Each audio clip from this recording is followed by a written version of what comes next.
Hi hello പുതിയൊരു വീഡിയോയിലേക്ക് എല്ലാവർക്കും സ്വാഗതം. പുതിയ വീഡിയോ നമ്മുടെ പറമ്പിൽ തന്നെ കൃഷി ചെയ്ത ചേന പുഴുങ്ങിയെടുക്കുകയാണ്.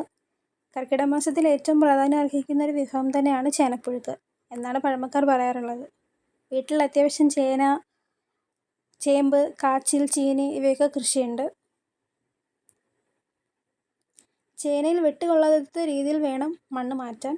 അതുകൊണ്ട് തന്നെ നമ്മളെക്കൊണ്ട് ശരിയാകാത്തത് കൊണ്ട് അച്ഛനാണ് പിഴുതെടുത്ത് തന്നത്. അത്യാവശ്യം നല്ലൊരു ചേനയാണ് നമ്മൾ പിഴുതെടുത്തിരിക്കുന്നത്.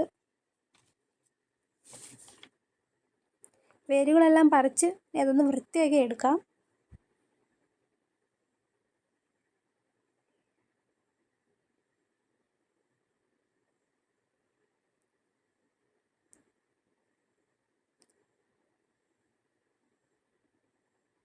ഒരു ചേന കൂടി നമ്മൾ ഇതുപോലെ ഇങ്ങനെ പറിച്ചെടുക്കുന്നുണ്ട്. അതിൻ്റെയും വേരുകളെല്ലാം പറിച്ച് വൃത്തിയാക്കി എടുക്കാം. അങ്ങനെ നമ്മൾ 2 ചേന ഇവിടെ പിഴുതെടുത്തിട്ടുണ്ട്. ഇനി ഇത് വൃത്തിയായി തന്നെ ഒന്ന് കഴുകിയെടുക്കാം. ഇനി ഇത് പുഴുങ്ങാൻ പാകത്തിനായി തൊലി ചെത്തി മുറിച്ചെടുക്കാം. അതിനുശേഷം ഒന്നും കൂടി ഒന്ന് കഴുകിയെടുക്കാം.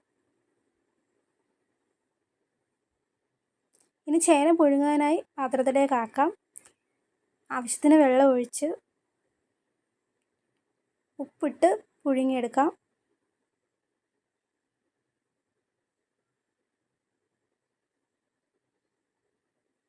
അങ്ങനെ ചേന വെന്ത് പാകമായി വന്നിട്ടുണ്ട്. ശരിക്കും നെയ്ച്ചേന എന്നൊക്കെ പറഞ്ഞത് ഇതാണ് കേട്ടോ, അത്രയ്ക്ക് ടേസ്റ്റ് ആയിരുന്നു. നമുക്കിത് മുളക് കൂട്ടി കഴിക്കാം. വളരെ രുചികരമായൊരു വിഭവം തന്നെ ആയിരുന്നു. അപ്പോൾ നമ്മുടെ വീഡിയോ ഇത്രയേ ഉള്ളൂ. വീഡിയോ ഇഷ്ടപ്പെട്ട ചാനൽ സബ്സ്ക്രൈബ് ചെയ്യുക, വീഡിയോ ഒന്ന് ലൈക്ക് ചെയ്യുക.